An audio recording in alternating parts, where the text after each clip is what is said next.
Hello, everybody. Hope you're all doing fantastically well. It's Connor here. We're back here with another episode of the Debrief. Yes, I am back in the cupboard. I've been put back in the cupboard, unfortunately. But yeah, we're back here. Don't worry. It's just as circumstances, just pan out. I've got an umbrella in the background, which I've just realised, which is fantastic for production value. I'm sure I'll get a few puns in there as well. But yeah, guys, listen, we're back with the Debrief. We've not spoken, I think, since pre-Hull. So we're going to get into the thick of it. Oscar isn't with us this evening, so it's just myself and Gabe. So hopefully you're going to be able to deal with us for this one. But please make sure you're liking the content. Please make sure you're subscribing as always and following everything that we produce here on Wool Leeds. We'll be adding to the Patreon in the next coming days as well if you want some bonus content. But Leeds are back on the winning streak. I'm going to get into a few of your comments before Gabe comes in. They're building all the way, watching in severe pain all the way from Adelaide in Australia. I hope that's not because of Leeds United, mate, because that would be very, very interesting. Connor, that top reminds me of Alioski. It's Pablo Hernandez for me, mate. Evening, guys. Evening all. A lot of the power of love, says Luke Fruin. Day 326 of asking Gabe to let me cut his hair is I'm not gonna lie, Gabe's gone for another fresh trim here, and everybody, it's not what you expect. So we'll get Gabe in the building now. How are you doing, mate? It's not fresh, man. This is a week old. Is it? Yeah, it is. I do appreciate the comments already calling you out for taking a while to change your shirt. I think they've said. Yeah. Well, picking the right shirt. It's good stuff. That's it, mate. That's it. Like a little appearance abuse. And especially when Leeds have won, I suddenly put a shirt on. So I'm just that fickle. Tashin says, has Gabe got a Grimsby Town season ticket? Yeah, he hasn't, but I did see him tweeting about Grimsby at the weekend, actually. So he's keeping, I think they got beat by Crawley, did they? 3-2 at home. Grimsby are having a difficult run of form. They got beat by Wrexham the week before. So it's been a difficult time for me. I appreciate all your thoughts and prayers in this period of great struggle for Grimsby FC. For Grimsby. I don't actually know what the nickname is for Grimsby. Is it the Shrimpers? I don't know. This is something that you should know, by the way. I've been a solid Grimsby Why fan. would I? Well, everyone in the comment section, let us know what Grimsby's nickname is so Gabe can get some sort of memorabilia associated with it. Let's go. Fark Live. Gabe's trim. There we go. Gabe. It's just Gabe has gone from a Black Widow spider's ass. I mean, it's just gonna happen, isn't it? I think it's a lot of the time I've noticed, Gabe, it's because you do bite as well. When people attack your hair, you've got. I love it. No, to be fair, I love a little abuse. So yeah, bring it on. It's good stuff. Right. Okay, mate. Let's get into the football side of things. I think the last time we spoke, it's very weird doing this. I feel like we've not done especially with Oscar, we've not done one in ages. If you don't know where Oscar is, by the way, everybody, he's on the piss in Prague. Shock! It was on the piss in Barca beforehand, and now it's on the piss in Prague. So I'm sure we're going to do a 10-minute segment next week on Oscar's ventures out in Barcelona, or maybe even later on this week, because we have spoken about maybe a second edition of the show. So I think we spoke prior Hull, Gabe. I think we did. And I don't think anybody predicted 0-0, mate. No, I don't. Actually, did we even talk Millwall? I don't think we had a show for Millwall. No, I don't think we did. Yeah, it's that far back. Yeah, I made this whole hooligans graphic that I was so proud of, or Photoshop, and we didn't get to use it. No, it's funny. We've gone 3-0, 0-0, 3-0, and in over 4 or I guess it was 0-0, 3-0, 0-0, 3-0. So yeah. We're sending binary out into the world, which is nice. No, I mean, honestly, looking at the matches, some difficult games. I think that the weirdest thing is adjusting to the reality that Hull are decent in the division this year, which is I think something that wasn't really on my bingo card, but that they have played some good football, and to get out of that match with a 0-0 result with a red card, albeit I think a really weak red card, 2 yellows. I think I'm pleased about when I'm looking at how we've been playing, and how many matches we've gone unbeaten, and looking at where we're at in the table. If you switch some of those results early on, when honestly we just didn't have any new players, and it's why it's important not to lose, you know. So I've been pleased with the way we've been playing. We've had some really good individual performances. I think that I'm still in hangover after a Premier League season. So on one hand, I'm really, really happy about this. I'm sort of holding back on going a little bit overboard on some of the praise of the individual players, because I wonder if we do go straight up, like what's going to happen with them. Are they long-term players at the club at any level, or because as I think we've all noticed now is the second division is significantly less competitive in terms of standard than the Premier League, and it's not even close. So I'm still overjoyed. I think that it's nice to see us grind out a win. It does feel like a grind because we're leaving 50% of our goals till after the 61st minute. So it's sort of like we go from dominating these matches, and because we're Leeds United fans, we sort of like feel doom and gloom is coming for us if we don't score early. But the fact is, we're not doing a lot of early scoring. We're leaving it until the second half and then laying it on teams. So if we continue to do that, we'll all be a little bit more stressed out. But at the end of the day, if we keep winning like this, I mean, I'm overjoyed. I mean, it looks great. Looking in this division, I don't think long term there are a lot of teams outside of Leicester that are going to be our equal. So, yeah, I think I've come to this like common sort of this realization now, which has taken me a long time, and I think it's because Leeds have just been getting absolutely battered week in, week out for the past 2 years. It's actually been great seeing us win games, but I've come to the realization now that we are better than 95% of teams in this division. I saw you walking outside, taking in the birds and the trees and getting very zen and reflecting positively about Leeds United. I was like, who is this person that's stolen my friend's skin? I wasn't 100% sure who it was at first. So I mean, obviously results against Ipswich and Millwall are definitely ones that I didn't predict, especially for us to score like a combined 7 in those games. Yeah. And then Watford, I thought would be a bit of a tricky game. I mentioned it to you guys on the WhatsApp group, and I've been really positive about Leeds. I thought we'd beat Hull. I did think we'd beat Millwall, but I thought it was going to be stickier. But I thought Watford might be a tricky task. Valerian Ismail is notoriously a Route 1 football manager who makes it difficult for a lot of teams in the channels. And I wondered with the players out, you got to think, Gabe, Rodon and Nonto, both out for this one. And it was a massive task for Cooper to come in and obviously for James to come in and really perform. But I'm sort of realizing now that I think now it's going to take a lot to stop Leeds. As in, we can see Ipswich are 8 points ahead. I think them and Leicester are on the same total. And like you said, I'm not all about making predictions right now, but I think there's a genuine look. You can look at the Championship now, see it taking shape a little bit, and think to yourself, that is definitely. I think with how we've been playing, especially in the last 4. Leeds are definitely going to be in the contention for the top 3. I think we just seem a cut above. And Watford, I still think will be around the 6 to 8 mark. I think Millwall will be as well. Obviously, Ipswich who are going to be competing with us.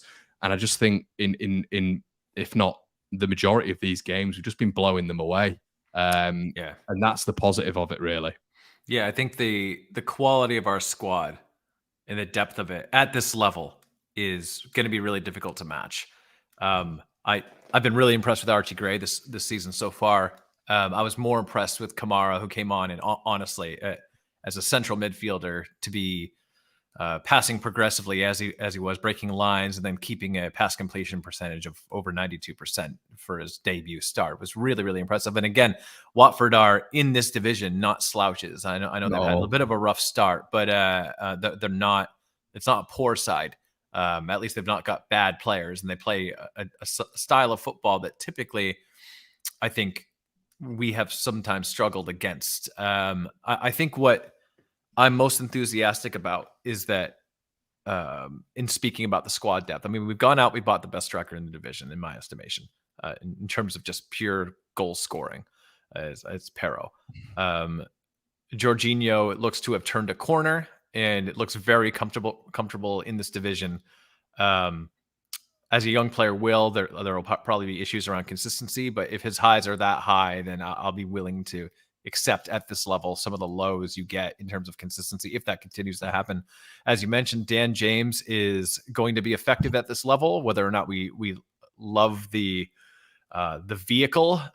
He'll get us to where we're looking to go at this level. And I think I was a little bit less concerned about the injuries. I mean, I think at the we both know that the concerns at the flanks, especially the right side of the defense, are still concerns as Spence is out. But I was a little bit less concerned about Nanto being out. We have a lot of depth up front.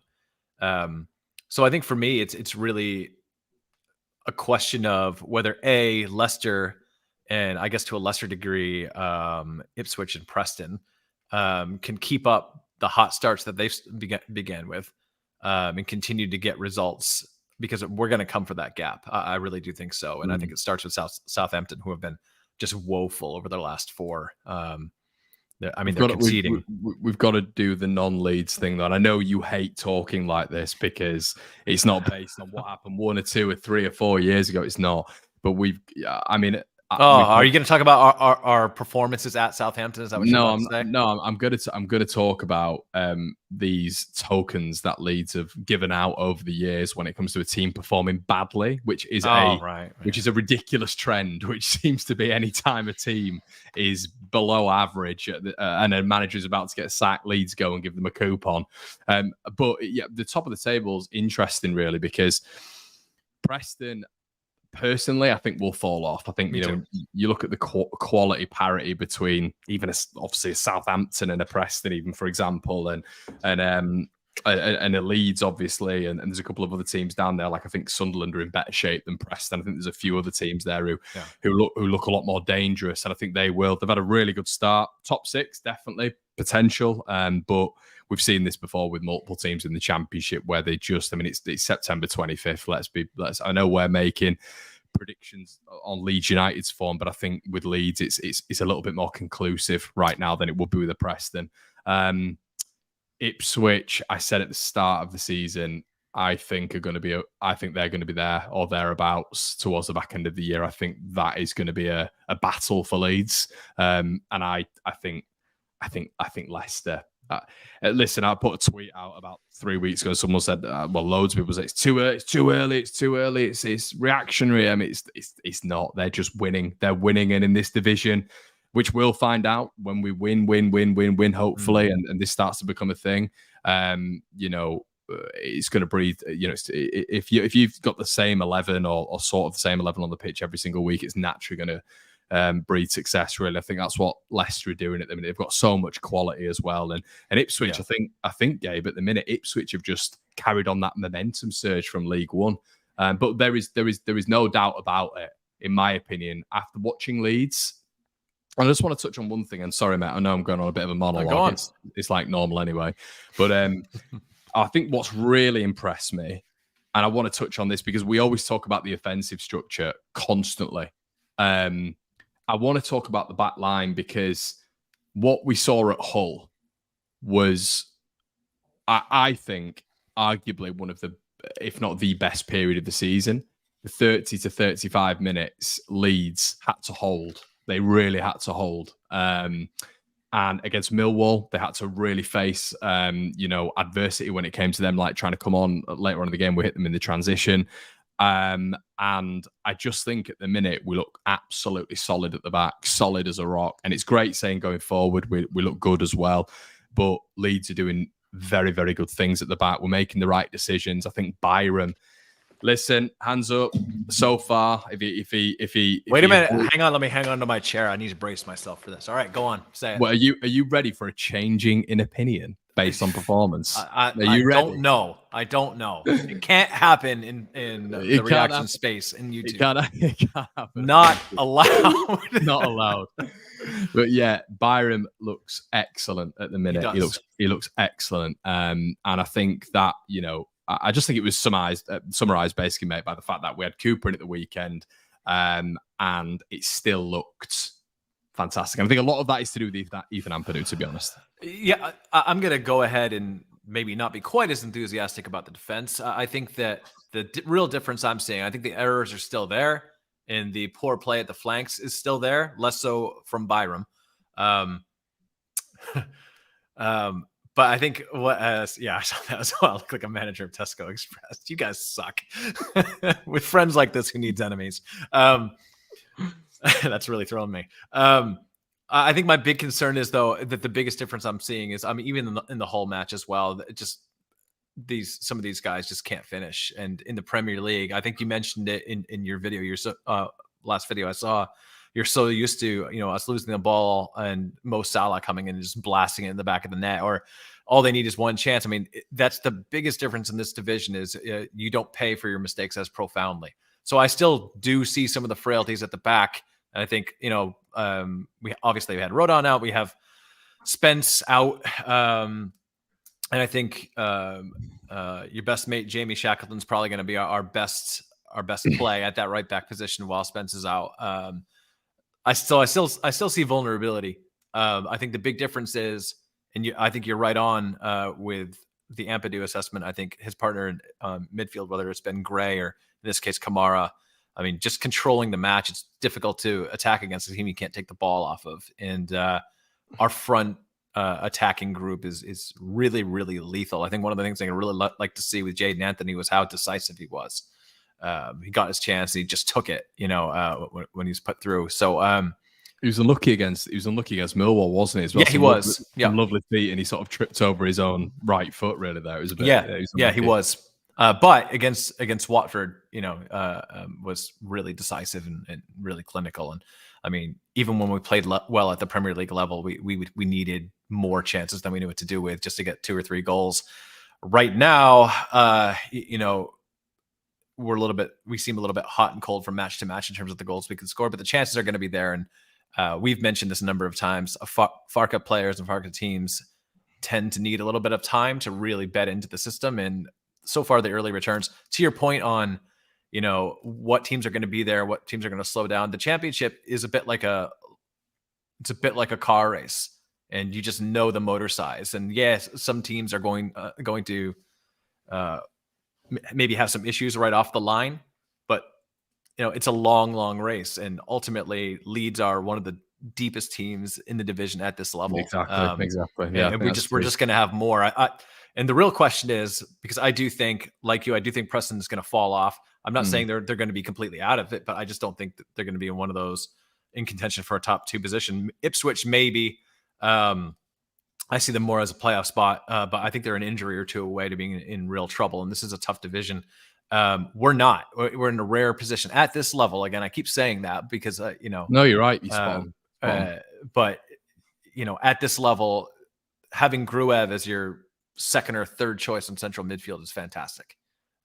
This is a team that's better than our Premier League side right now. And even with Byram and Shackleton playing at the flanks, to be honest. So, I'm really optimistic. I would like, what I really want to see, my big calendar circle is November 4th when we play Leicester. That to me is us facing off with them. I'm hoping we can just momentum run. And I know it's a lot to say to go unbeaten through the whole month of March. October. Because they're doing the same thing, right? Exactly. So we're going to have to be that in that 2-horse race. And ultimately, if we're going to catch up, and if we do think Preston is going to drop, we do think Ipswich might drop, we have to be winning our matches. And I like what we've seen, but I am still a little bit concerned about some of the stuff in the defense, though, Connor. I gotta be honest with you. I think we're not just going to be able to outscore every team. But are you concerned because of how this is going to shape up in the Premier League, or are you concerned for the Championship? I think we'll get away with it in Championship. I'm concerned about, it's not so much that we won't get good results. We will. We'll be right there. I do not want to go into a playoff. No. I do think I'm not superstitious, so I'm not one of those Leeds fans that thinks we're going to lose a playoff. I think we have enough depth and talent across the pitch to win. But I would rather control our fate 100% and get in. And I don't think so a lot's been made about Pascal Strauch's better play. We have to consider a number of factors. Number one is he's going to look better in a division lower. And this is true for all of our players, which is why I'm just not getting too excited about some of the individual performances. I think my real concern is that if we have these kind of errors in us, eventually a team will make us pay for it, a team or two. And a result, 1 or 2 or 3 results could determine who gets into that second spot. So listen, let me just say, I'm incredibly positive about how things are going. But when I look at Pascal Strauch and his play being elevated because Joe Rodon is there. Yeah, I mean, you have concerns if the back line seems like it's a bit of a house of cards, and if a couple things go off, then we could be not right back where we started. Because again, we're a much better team than most of the others in the division at pretty much every position, with the exception of that right and left back position. Oh, I don't even think left back. I think left back is short up with Byram, but that right back position and at center half. I mean, if Rodon's not playing, Pascal doesn't look as good, and then we have other players who have an error in them, like Liam Cooper. We know this, right? So I'm a little bit worried when it comes to the fine margins of an automatic promotion. But in terms of our ability to be there in the end and fight to get back to the Premier League, then yeah, I think we have everything we need. Yeah, 100%. I think it is key not to look too far into the future, because I know it's very cliche, but each game at a time and all this sort of stuff, and we've got a big task at the weekend, going down and facing up against a relegation rival, a promotion rival. Still, in my opinion, they've had a blip, of course. A blip, really? So you still believe they're going to be there in the end? I think they've got enough. They'll make a managerial change. They'll get a half-decent championship manager in who I think will be able to, cut a decent tune with this side. But, I also think that, I made a lot of predictions with Southampton. I said they were going to win the league, but I thought they'd win the league. I didn't think they'd let go of Nathan Teller, which I think has been massive. Right. James Ward-Prowse at that time was still there. I think Lavia was still there. Obviously, there was loads of rumours about them going. I actually thought James Ward-Prowse would stay for a season. I don't know why. I just Mr. Southampton, he's been there since he was about 11. He's actually been really good in the Premier League this season. It's almost like there's more to his game than free kicks. Nah, I wonder where I've heard that before on this show. I think look, that's it. I'm surprised you're bigging up an English midfielder. That's the most surprising. Yeah, Connor's invented this prejudice I have against English midfielders. I think James Ward-Prowse is good. I think he's a good player. Got slagged off in this channel. I think he's good. I think he's underrated. Yeah. But yeah. Does he pound the crust too much for you, Connor? Is that it? I don't know. He's all right. I think he's all right. Yeah. Maybe he'll elevate in a better team. Who knows? But yeah, I think they've now got to a point in Southampton where you do wonder about that experience as such. They've got a lot of youngsters in that side, a lot of youngsters who they've brought in as well, and you do wonder are they suffering with that at the minute? They're playing out a lot at the back, and I honestly, Gabe, I'm looking at that game and I'm thinking if there was a game set up for Leeds United in terms of just transition, if we can hold strong.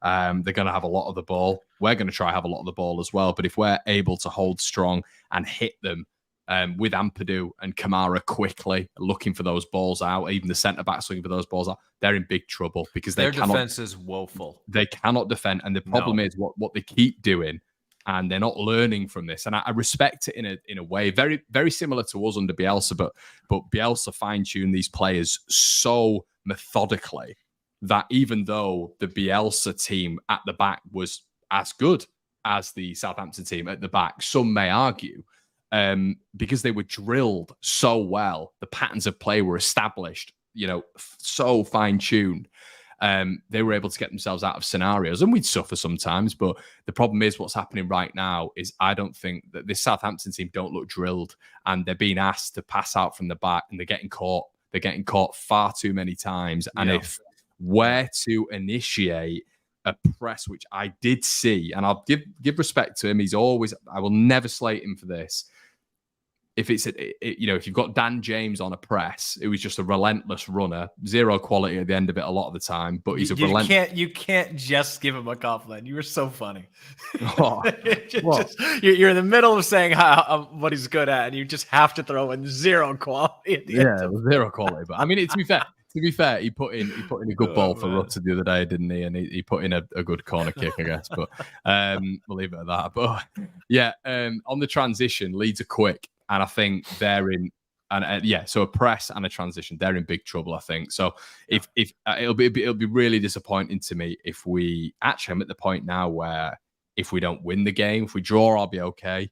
But we can't lose that game, I don't think. So I think Leeds can tactically really hurt them. This is a team that's conceding 2.5 goals per home match, and this is a game we should win. They've lost their last 4. right now we're averaging about a goal away per away match. But I mean, recent form, I think, has shown that, you know, we can go into a difficult environment and get a result and score lots of goals. I think that I gotta say, our attacking group, looking at the way Southampton defend, looking at the way they try to play out from the back, looking at the physical attributes of our players and just the level of skill and touch. I think we're going to be all over them, honestly. I think it's going to be 2-3, maybe 4-0. And this is what gets the Southampton manager to the sack, because I think we're starting to gain some momentum. And I think that they're confidence as well. Yeah, confidence 100%. And there are players, I mean, for me, Pero it's not just important to have a guy that can score goals. It's a guy that instills confidence in the players around him. I mean, the ball that he sent to Dan James, I don't know if you saw that particular through ball, played it out the outside of his foot. I saw it, mate. I was nearly punching a hole through a wall when he didn't connect with the ball for some bizarre brain dead reason. Sorry. Point being, but it's just playing with a guy like that who has moments of that kind of quality. I mean, you can tell Jorginho loves playing with Pero, and I think that when I'm looking at Southampton right now, who do they have in the side that instills confidence in those other players when things are difficult? I think we can go up and down by position, because we do have some youth in this side, some real youth in our side, and there are just players that I think are confidence instillers. I think Joe Rodon's one of those players. I think that's why, while I still think that Pascal tends to do the deer in headlights thing and get caught making, I guess, suspect positional decisions as a center half. That being said, I think his passing has been so much better, and his confidence on the ball, and even his decisiveness in the clearance. So like, it does do a lot for you as a young player to play. And it's not like Rodon's this old war horse, but I think having players of just immense proven quality in the side give us an edge that they don't. And if we don't go down there and get a result, I'm not saying that, we're not going to be competitive for a playoff spot, but I think if we want to really signal to the division that yes, Leeds United is back at this level and we're going to be a nightmare for any of you to play against, this is the match to do it. Yeah. Sakamoto says, Jesus, kind of cheer up. Obviously, if you're having a bad day, don't cheer up, but also cheer up. I'm having a great day. Leeds are doing well. I've just said that we're going to go to Southampton and hopefully batter them. We should do, really. I don't get the narrative that some people get on these streams. I gave the American icon of the Mancunian. Brilliant. And Thoreau on fire partnership. No room for Bamford. Yeah, let's don't. We're having such a good day. Yeah, honestly, mate. Do you know what my dad said to me? I was on the phone. My dad. How's your old man doing? And he goes, "Yeah, he's good, mate." And he goes, "Yeah." And the thing is, kind of like next year, we'll have a lot of these loanees come back, and we've still got Bamford. And I was like, "Dad, shut the fuck up." I was like, "Shut up. I don't want to hear about this, Dad. You're giving me mild anxiety again. I don't want to hear.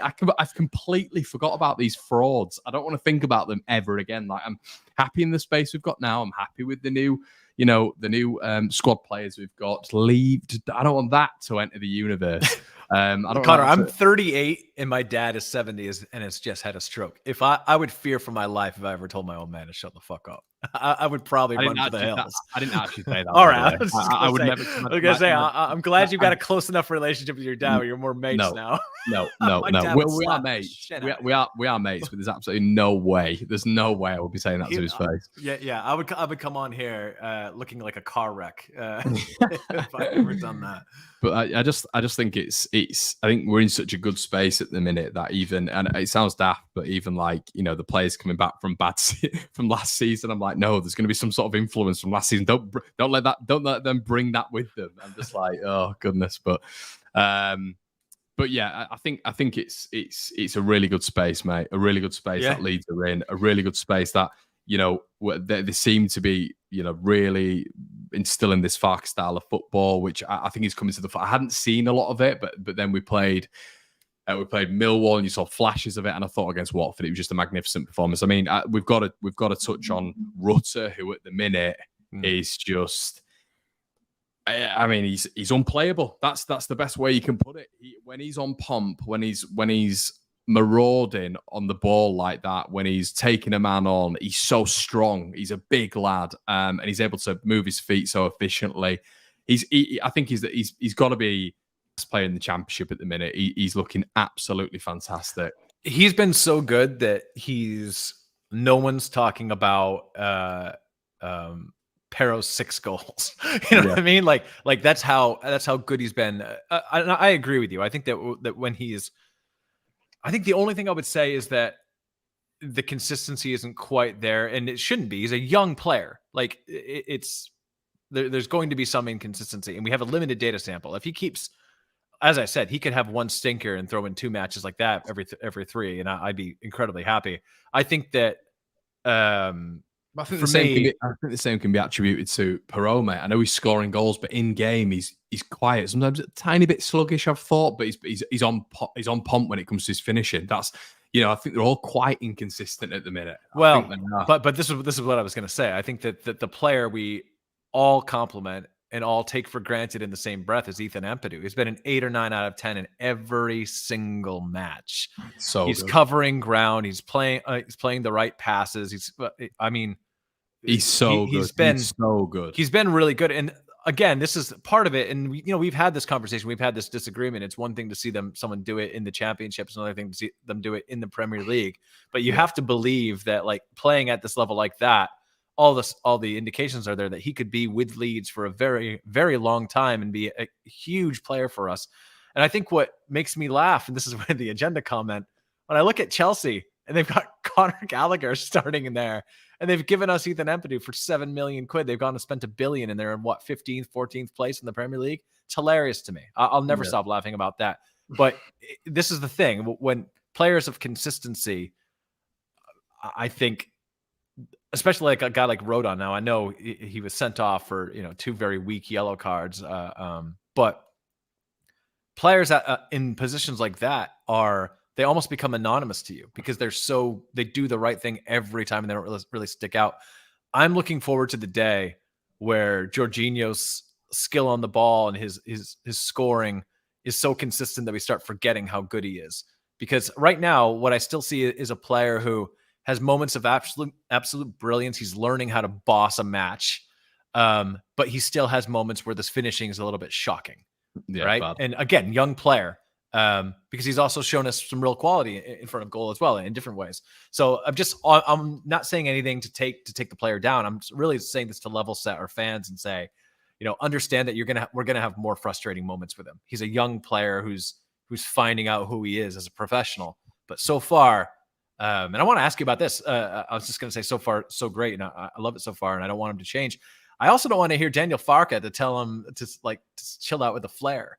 What was that about? Yeah. What was that? Relax, Daniel. This is the one thing I don't like about Farke is that the managers nowadays, and because of what you do for a living, you can check me on this, Connor. But I think as much as Pep Guardiola has brought to the game in a positive way, the one negative thing that has happened in the world of football, that's not really Pep's fault, but it's a result of Pep's success, is now we have an ecosystem of managers that think that their systems are what win football matches, and I just don't think that's always the case. I think Daniel Farke may be one of those guys that wants more credit for the system that he implements than the credit for the individual players on the pitch getting the result. That's my only real hang up on him.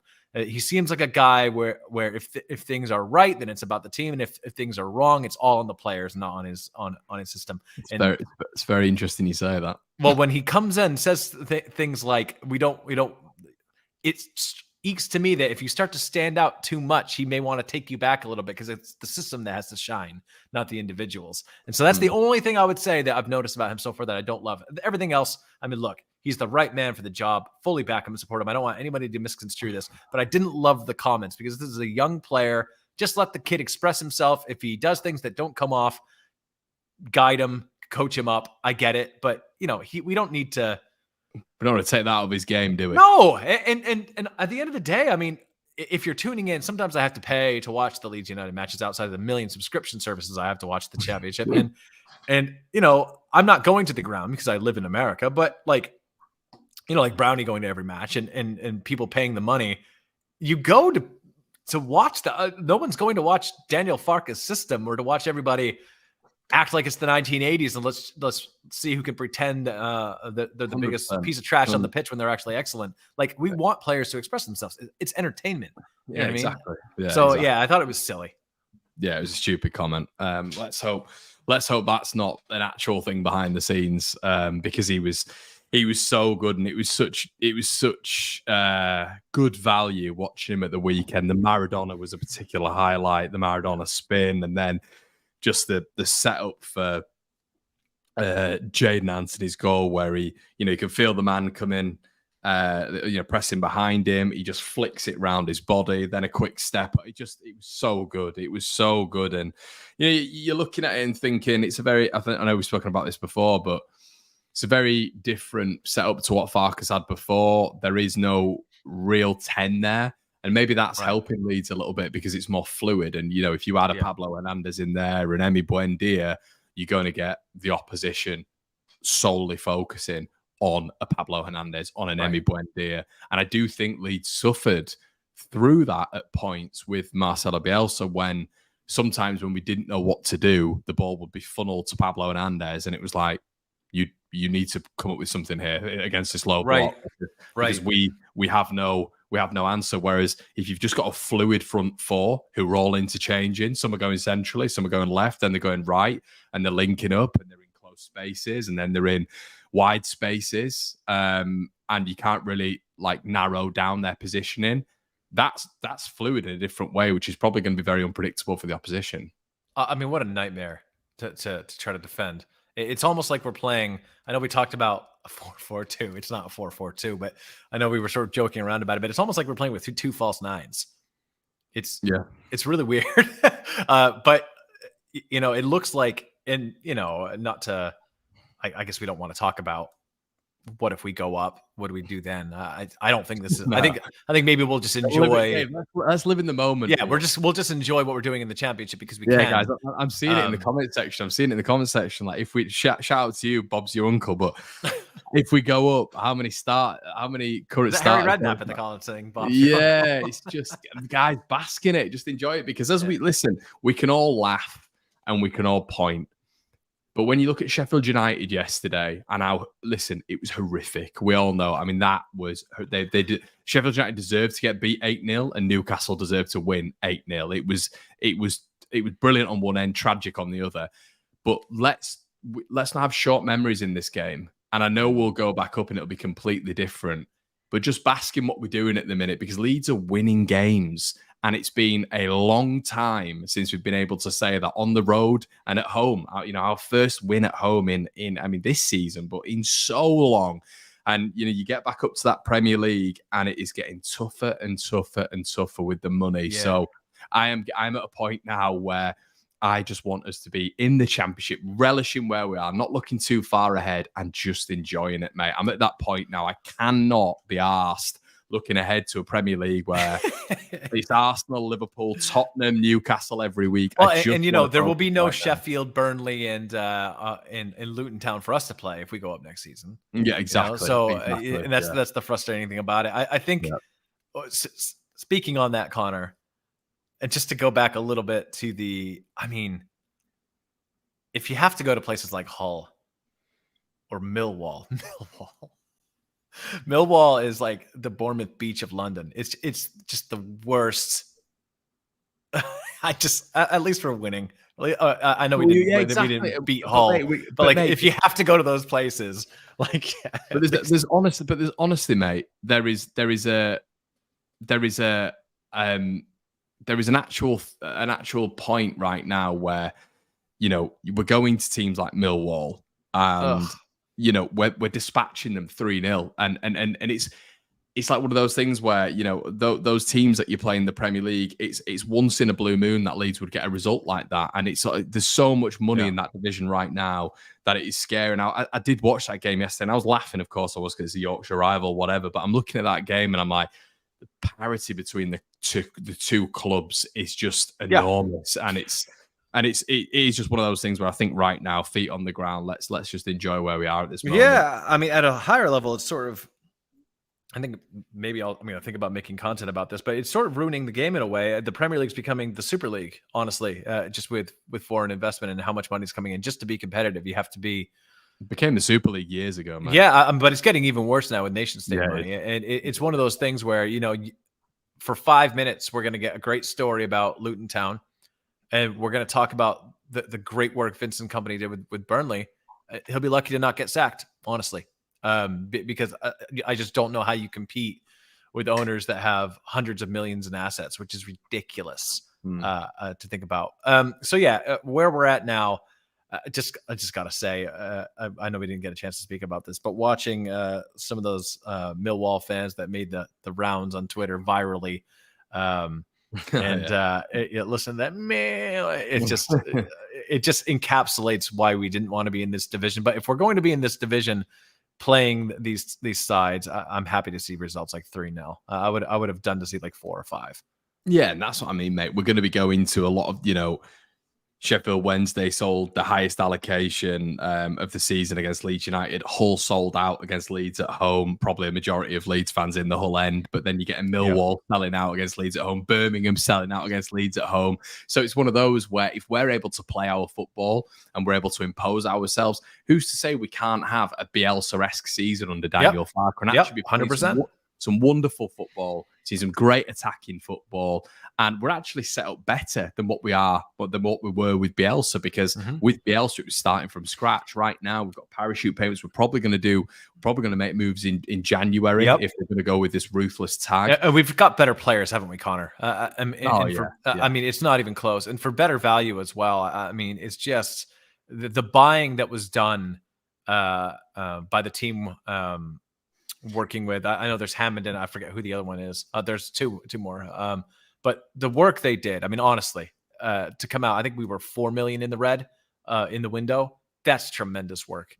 The players as well, Gabe. Straight on, just Chemical Echo. I'm not saying we don't want to go up, by the way, Chemical Echo. I'm just saying I think a lot of football is based on the future, and I'm trying to this season look at the near future, because you've got to at some point you've got to embrace it. You've got to embrace it, and I think when you're saying here you compete by building the foundations like Brighton, that took Brighton 16 years. That took Tony Bloom 16 years, 16 long years, and over 800 million quid's worth of investment. Brighton, that just didn't happen overnight. It didn't. It was, as you said, the foundations were laid, but it took a long time. And people always forget about Brighton as well. They did struggle in the Premier League for about 3 or 4 years. They're not that far away. Let's not take my comment out of context. I'm stopping myself before I say it.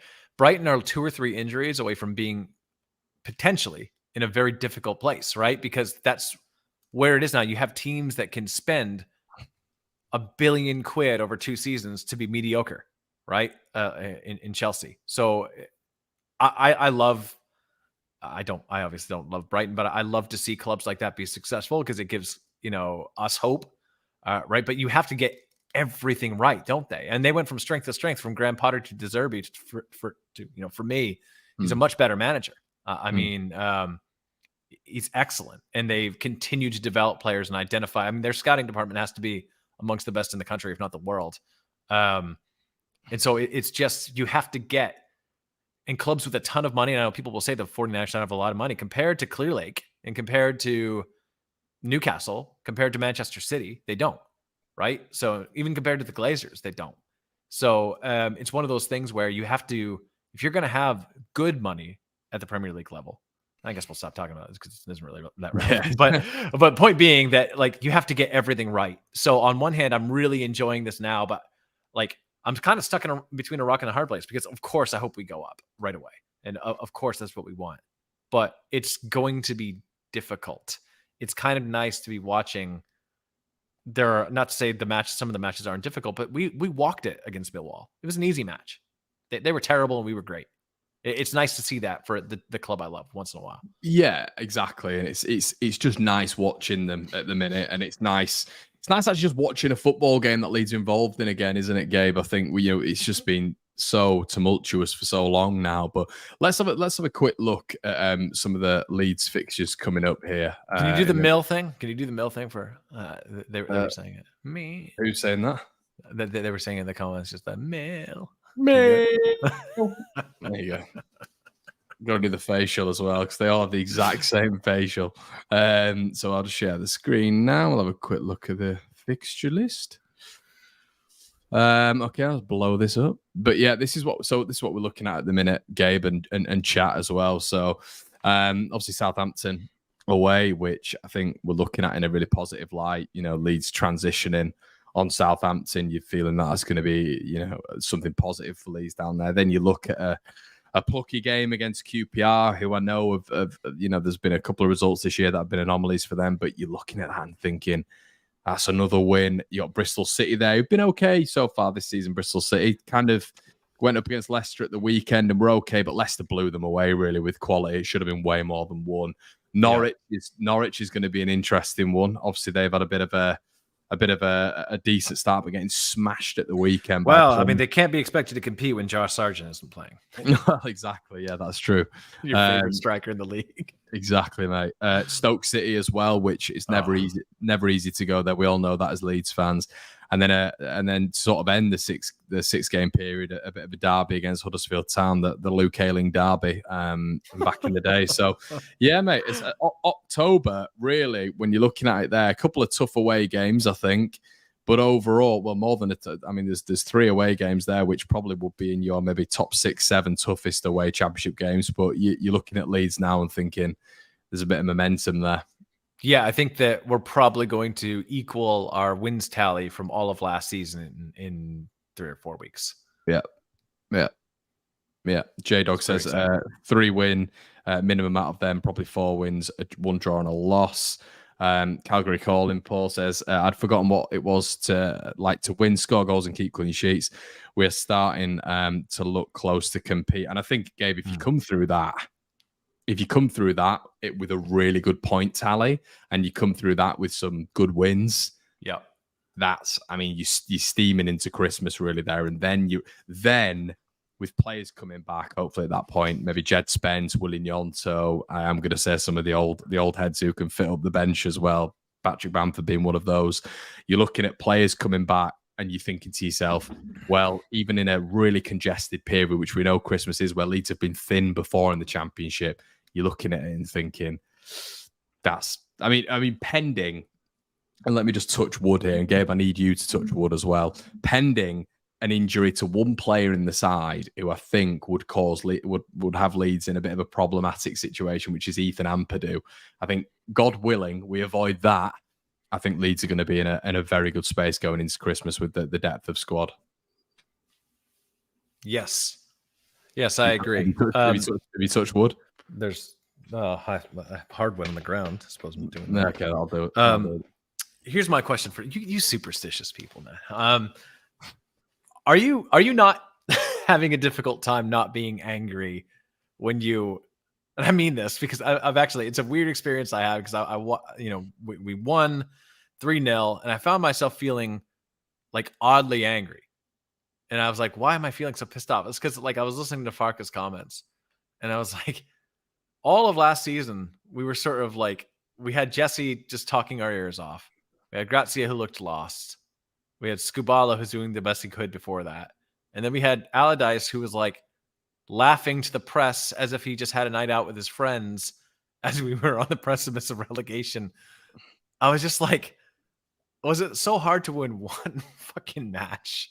When I'm watching us ease it past what, I mean, we beat them in all phases of the game the other day. We killed them. Yeah, just in every way. And I was just man, imagine Ampadu against Aronson. Oh my God. Well, against Aronson playing him. just if it's direct competition. Yeah, if let's say, I don't know, Aronson was playing, I don't know, in an advanced state and he was up against Ampadu, it'd just be I would, interesting battle that. Yeah, would it be interesting? I think it would get old really quick for anybody watching Aronson. It's all right. Yeah, it just, I don't know. I think I've now, the negative emotion of the relegation experience has now hit me in full bore. I think it's because the leaves here are starting to die. Okay. And I'm just like, like I was pretty optimistic about. In the end, I mean, here's a question for you. Like, do you have mixed feelings about whether or not it's going to be good for the club long term to go down? Because the 49ers still would have acquired Leeds in fact, there was a set price earlier. It wouldn't have taken as long. I think that the pressure of the 49ers to get things right at the Premier League level, and they've, as new owners, to sign the right players, sign the right manager, all that kind of stuff. We may be having a different season. We may be having a more borderline Everton season this season versus, what we're having now. So do you think it was good? It's never good to go down, obviously, for a number of reasons. But because the club has decided to retain the staff and, and not downsize and things, do you think ultimately we're going to be better and stronger because we went down? Depends if we go back up, I guess, doesn't it? Yeah. It's one of those things where if Leeds are to stay in this division for another year, it'll be fine, obviously, but the financial clout will still be there, but it won't be as big as it is now. And then it'll get potentially, if this is the scenario, 2, 3, 4, 5, we know the Championship can swallow teams up if they don't go straight back up. Then it'll be I wish we'd have stayed in the Premier League. But if Leeds are to get promoted, if the bounce back is there and we're able to reset with this group and this manager and this ownership and go back up and really give it a good go and stay up and build like a proper business should. I think that reset, do you know what, Gabe? I think it was a reset that was needed for the fans as well. Yeah. That's kind of what I was going to get to, because my answer to my own question is two-pronged. A, no, I don't think it was better for us to go down, obviously. No. But B, the advantage you have going down is, I mean, what a chaotic summer we had.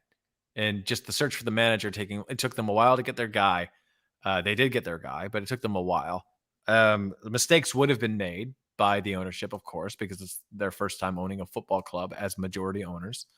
And as we've seen in the Premier League, as we've seen in the Premier League already, it's almost over by late October in terms of like what the relegation picture is probably going to look like. By late October, early November, we knew we were going to be in trouble, right? Last season. Oh, yeah.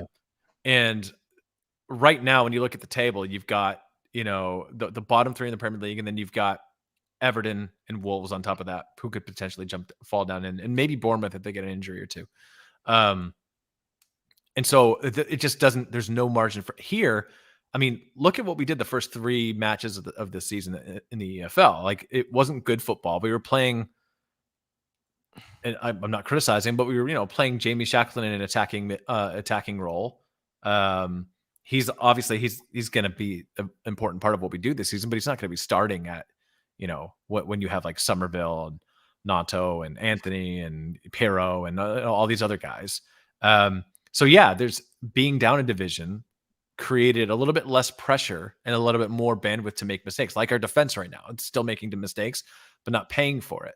It gives them more time to get it right. And I've been pleased with the decisions they've made, the signings they've made at this level, and the people they've put in charge to make these kind of decisions. So in that sense, I think it's been good. And it has given the fans an opportunity to detoxify from the old ownership group, from Victor Orta, from all that came with that, from the players that didn't work out here, and to really get behind these new guys. And that's what I see happening. And I think that's been really important, for Leeds United and Leeds as a city and just a football club. I mean, it's not like other football clubs. And it's the relationship with the fans, I think, was broken last season at so many levels. And I think now we're finally, and I think the city deserves this. The people deserve this. So I'm happy to see it. So I wish we didn't have to go down to get it, but I'm not sure we would be getting it if we stayed up. Yeah. And can you the 49ers would have come in, there'd have been problems because these players would have still been on our books, and they still are on our books, but we've been able to move them and get some FFP value there as well. And then you're essentially trying to rebuild because that squad wasn't good enough. You're rebuilding in the best league in the world. And we know we'd have gone in to early August and we'd have probably seen the fixture list. And he got to a point, Gabe, where in the Prem, and we will get back there. I do fully believe that at some point, some stage in the next couple of years or whatever, hopefully this year. But it didn't matter if it was a Crystal Palace. When you're looking at the other 14, obviously the top 6 were consolidated, but it started to get to a point where it was your Villas, your Brightons, teams like that, which were also were almost knocking on the door of that top 4 or 5 because they were so good, because they were plowing so much money into it, and they were seeing effects everywhere. So then you were kind of looking at the other 11, and the other 11 really were still good teams, very good teams, especially if you look at that middle bracket. I mean, you just look at what Crystal Palace did to us when they were near about us, and what Bournemouth did to us, what Bournemouth did to us as well. It was, it's relentless up there, and I think they'd have struggled a little bit, and there might have been a bit of bite back from the fans. But yeah, 100%, mate. It'd have been a struggle. It'd have been a tough season to watch. I still believe it'd have been a really tough season to watch, and presumably would have had to spend 35 million on McKennie. Would that have been a thing? I'm pretty sure it was an obligation if we stayed up. I'm not quite sure, but I thought that was. I saw that they had decided before that the loan even ended that he was going to return to Juventus. So right, okay. So yeah, I guess they're the player has to want to keep the obligation intact. So thankfully, no, we wouldn't have had to pay it. And we'd probably still had an Adams there, wouldn't we? Which is. It's all well and good, and we would have never have known. And these are all hypotheticals now, but Well, and with Sinisterra going, I mean, how many matches do we think Sinisterra is going to play this season in the Premier League before he picks up some kind of an injury? Yeah, as great as he is, I actually think this is maybe going to be my most clipped hot take, but I actually think when I'm looking at does Jorginho get the opportunities he does with Sinisterra in the team? Is Anthony really that many steps down below Sinisterra? Well, the discussion, isn't it? Yeah, and I said the other day on Twitter that with the emergence of some of these guys, and again, like him or dislike him, Dan James putting up numbers on the stat sheet. Guys like Nanto and Somerville aren't going to be able to skate through games without having an impact. They're going to have to play well to keep their places because there's real competition. That's what you want, right? And if Archie Gray started having a couple of poor matches, Kamara's right behind him. I know the point you said about Ampadu is totally valid. However, for a couple matches, I feel pretty good about Gruev coming in and doing a job for him. I've not seen enough of him yet. I've watched him at the international level. He's a good player. He's not Ethan Ampadu. I'm not trying to say that, but I think the big difference is at this level we have depth, just a ton of depth. He's not. He wouldn't be. I think he's a deep line playmaker. Is he a ball winner like Ampadu's a ball winner? No. That's what I said. He's more of almost like the way you see a holding midfielder play in Italy. Tends to spray the ball around quickly and get things moving. Has a great diagonal ball. Really good vision, and he positionally is excellent defensively. But he's not like a cover a ton of ground and take the ball off you like Ampadu type guy. Yeah, a bit of a luxury as well. It'll be nice seeing him. I mean, Kamara was just so silky, and just doing the simple things, which me and you've been on here before and just gone absolutely nuts for some footballers' IQs that we've got in terms of just playing the simple. We don't have to name names, but you know who we're talking about. But top of the assist chart, so fantastic for him, to be fair. And I fully support him. Fully do support him, but I'm just talking about football. You don't have to name names, but I'm going to now lay out the statistical category so you know exactly what I'm talking about. You are. I'm going to narrow that channel, but you're in crisis. No, but in all seriousness, I am buzzing for him. But it's one of those things where I think we can all agree that Dan, is a classic example of someone who maybe doesn't use that side to his game a lot, whereas you can tell Kamara under any pressure is extremely cool and uses a football brain and picks the right pass every single time. And look really nice, look really, really good at the weekend. Was really impressed with him. So, but yeah, Jaden's a good point with Jaden. I mean, this is a guy who started 3 Premier League games before he came to Leeds. This is a guy who's got 9 assists in his last championship campaign and 8 goals. He's already up and running. And like you said, Dan James been there, and Jaden Anthony all been depth when Willie's out, and Well, yeah, let's get the trophy out, mate. You played at a higher level than I did, and so you'll know this. And I was actually chatting with Brownie about this the other day as well. Is that all these guys come from the same academies and the same systems, and the same. Some exceptions, obviously, right? But like everybody is good at a professional footballing level. Everybody's really good. The players that we think are absolutely diabolical and poor are better than anybody we know, unless we know professionals, right? The difference is consistency of performance. Sometimes it's physical attributes or intelligence or just the ability to do it under varying levels of pressure and against top competition or not. Dan James is going to be a really impactful player at this level. Whether it looks good or not, he has it in the locker in the championship to knock across and combine the space he has on the ball, the pace of the match, the pace of the defenders who are coming to track runs, the positional play of those defenders, the positional play of the goalkeeper, all these kind of things. We're going to get some easy goals for guys like Jorginho and Pirro and things like that. It's going to be great. And I love it. And I'm happy for him. What I want to encourage our fan base to do is to not apply that thinking to think that these players can stay with us whether we go up, who are going to be in the same position, or that we shouldn't look to strengthen those positions in January. Or can I put a little caveat out there? Yeah. Or hypothetically, if a player has had a bad game, right, and 90% of the game has been poor, and then they get an assist or two, that doesn't mean that you can't discuss the 90% of the game which they've had where they've been poor. It doesn't just eradicate the rest of the game. And I think that's a problem. I was having this chat on Twitter the other day, and it's a lot of it's recency bias. Whereas, you look at the actual game, and that's why on Twitter, mate, you just have to delete tweets because you just get mindless abuse if someone gets a goal or an assist. But it's true, like, you look at the game state, and maybe if a player has had a bad game, you call it out and stuff. But then if they get an assist, it's all over, and it's great. We're happy about that, but we can still sit on here and have a discussion about players who maybe aren't. I mean, I think you're right about.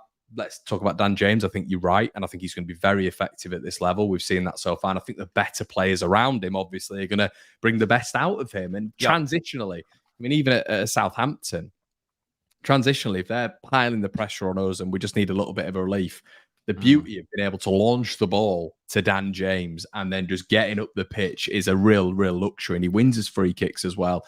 I would just like a player in that position, and we've got that player. We've got a couple of those players who in that position are able to really produce consistent moments of quality, real moments of quality. And I think Jadon Anthony is that man, but I understand your point. But I personally think Dan James is a top tier super sub at this level, a top tier super sub. Yep. I just want to encourage, because we tend to be a sentimental fan base and a temperamental fan base, right? And I just want to encourage everybody to not get too attached to any of these players at this level, because apart from if we do go up, and I hope we do, and we very well may, and if we persist with this squad, no matter how good they look in the championship, and don't make cold, ruthless replacements, we're going to be right back where we started. Everybody, how good were Burnley last season? Unbelievable. So good. Unbelievable. And they still play good football. It's a different level in the Premier League. It is lost a few players, to be fair. They did. But it is a different level. It is a different kettle of fish. And that's why, to circle back on your point, let's try to enjoy the football now. And I think that's why people may come for us sometimes if we sort of criticize performances, because they're like, yeah, but we are in the championship, guys. I think that's maybe the point they're making, is like, it's like, okay, yeah, you can break down and say that you want more, but they're not in the Premier League and they shouldn't be with us in the Premier League. So why don't we just enjoy them where we're at in context? So, and if that's your point, valid, but it's just one of those things that, like, I've just seen our fan base gravitate towards guys who have done a job at a level and immortalize them as great players in their mind, especially if they have a couple character traits that are a bit shithousey. And you're not wrong. You're not wrong. And the reality is that there are levels to the game, and a player who's poor in the Premier League can come down to the championship, not always, and sometimes be an absolute world beater in the championship because it's multiple levels and quality below the Premier League. But we're living in the now. We are. And so there shouldn't be asterisk on our praise. And I think at the same time that we should contextualize our criticism. Like if we're unhappy, yeah, but they're not going to be X, Y, and Z. Well, we're in the championship now. So let's hope that the club makes the right decisions if we go up. And at the same time, I guess we have to, if we see Jamie Shackleton on the pitch and he's playing well, maybe we should just praise him for playing well. Maybe we should just praise him for playing well. Not be handing out contract. Maybe we should just praise him. But no, I'm just kidding. I did praise him actually. I will say. Did you? I praised him twice now. Did you praise him? Now I'm going to take issue with your language. Did we praise him, Connor? No, there's actually certain people. I always get told that I have agendas. People have agendas against me. This is what I'm going to say right now. Anything I have agendas against you. I can come on and say Byron's been brilliant. Shackleton's been excellent. Dan James. Okay, wait. We had a whole argument the other day when I said he's been very good. And you said, who did you say was very good? Shackleton. Nah, and Oscar agreed with me. That was what you were waffling. He wasn't very good, was he? Very good. You said he was excellent. Do these things aren't those terms interchangeable? No, I did not say. Well, maybe I did say. If I said excellent just then fair enough. Rewind the tape. Rewind the tape, everybody. Yeah. Clip it up. I think I can objectively come on here if they've had a good game and say, listen, they've been decent. They've been good this game, as I've done with Byron multiple times. But I can also come on here and say they're not good enough long term for Leeds United, and I don't want to see them in the Leeds shirt as starters. There's something about you Northern English people. Careful, just once again. This is true. You're doing this live, and you've just said there's one thing. I know, but just let me finish because they'll all agree. I'm warning you. I'm warning you. I feel like everyone's going to agree. All right, quiet. Yeah, even Siri's warning you, mate. So careful. Relax. There's a thing about the Northern English where the things they love they call half decent. They're like, just went to Tenerife. It's half decent. Yeah, it was half decent. All right. It's like code for the best thing I've ever had in my life. But you know that half decent means halfway to acceptable. Gabe. To be fair, Connor hasn't got much right so far this season. Get him, Mark. Get him, Mark. But why are you here? Why are you here? You're spending your Monday evenings with me, mate. Click off the video. Mark, get in. It's dead simple. Go. You're not here for Gabe, are you? Come on. Renda was taking shots at Americans a second ago. Renda, I thought we had something. Oh, Mark's always at me. I can't say anything right with Mark. I'm always getting it wrong. But yeah, no, I think honestly, I do think I try my hardest to give an objective view. I really do. And I think, I think the thing is with this game, and me and you talk about this all the time, people genuinely believe that we are pundits. We're not pundits. We're just fans who say it as we see it. We try to be as objective as possible. Some people aren't objective. Some people have agendas. I've been told I've got agendas multiple times, but I try to give a balanced view. I try my best and try to give my best view on Leeds as well, as does Oscar. But you're never gonna, Gabe. You're never gonna please everyone, are you? It's never gonna happen in this space. You're really not. So it is what it is. I learned living in the North, living in West Yorkshire. I learned when people said, "Yeah, Gabe's a decent friend or a decent footballer," that meant he's really good. Or maybe I just told myself that to feel better. But 100%, man. I'm still trying to figure out if Mark's there's definitely a burner account. Who could be? It's Wayneman. It's Wayneman's burner. I bet it is him. Go on, Wayneman. It's either him or Oscar winding me up. Yeah. Render's having me here as well. Look at this. Connor, you said Shackleton would get into the City squad. Well, I mean, there we go. Yeah, of course I said that. Yeah. Go on, Render. There we go. Right. Okay, guys, we're going to leave it there. Anyway, we've been going for an hour and 10 minutes. It's been, God, I know.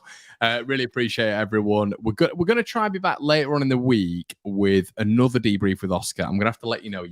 I'll let you know via the socials, everybody. Follow One Leeds FC on all the social accounts. And it's been a pleasure, Gabe.